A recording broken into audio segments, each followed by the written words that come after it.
Bienvenue à tous les amis, bienvenue sur cette vidéo où on va parler trading comme d'habitude. Je vais vous montrer une petite stratégie que j'ai pris avec les étudiants en salle des marchés justement. Donc c'est un retour VWAP, une des premières fois dans la journée qu'on venait retoucher la VWAP. Alors on était entre 8h et 9h, on était parti assez directionnel, mais en plus d'avoir une retouche sur la VWAP pour la première fois, on était sur un retour palier et on avait une belle corrélation au niveau des carnets d'ordre aussi par rapport au bubble et au buxel au niveau des points faibles. N'oubliez pas de vous abonner à la chaîne, vous savez que moi ça me fait toujours plaisir de voir vos commentaires, vos likes, c'est toujours un plaisir de voir qu'on est soutenu, mais sans plus attendre, on passe sur l'écran.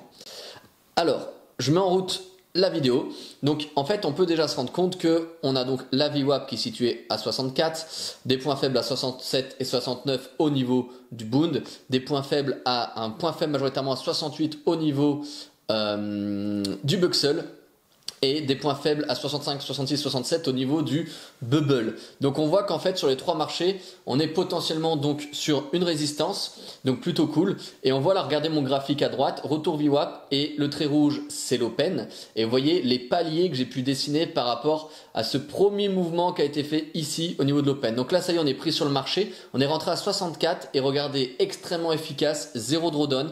C'est le premier trade de la journée, donc c'est pas le moment d'être gourmand. Je décide de prendre que 4 points sur ce trade là, même si je pense qu'il pourrait en donner un petit peu plus. Mais voilà, vous savez très bien que les premiers trades de la journée, on ne doit pas être gourmand là-dessus. C'est clair et net. D'autant plus qu'on peut voir justement là sur le cumulatif delta, on arrive gentiment sur le retour acheteur. Donc c'est surtout pas le moment d'être gourmand, on prend ses bénéfices et c'est tout, on se casse de là. Donc un premier trade qui met forcément un petit peu en confiance.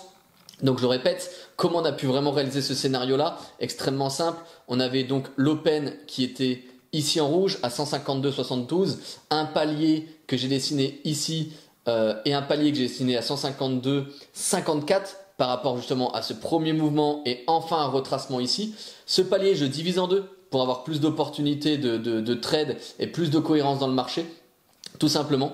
Donc je vois mon marché qui remonte sur la VWAP, qui remonte sur ce palier. Donc là on parle du Bund, donc c'est parfait. On remonte dans cette zone de points faibles.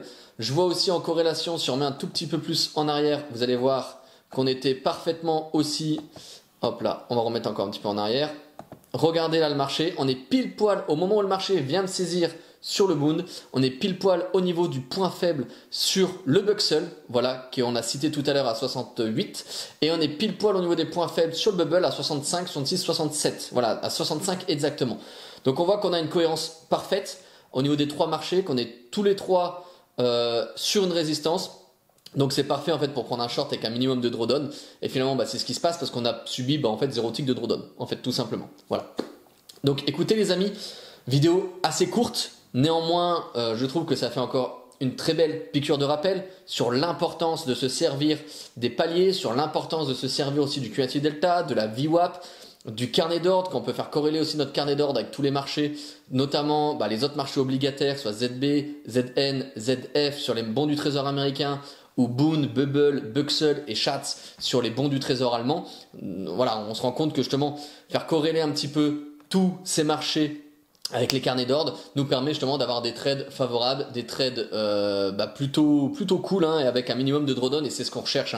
Vous savez qu'un synonyme de trader pour moi c'est gestionnaire de risque, et plus on va pouvoir maîtriser son risque, plus on va être efficace. Donc voilà les amis, j'espère que cette vidéo elle vous a plu. N'hésitez pas à faire péter les pouces bleus en bas de la vidéo et je vous retrouve à tout bientôt dans la prochaine vidéo. Ciao ciao.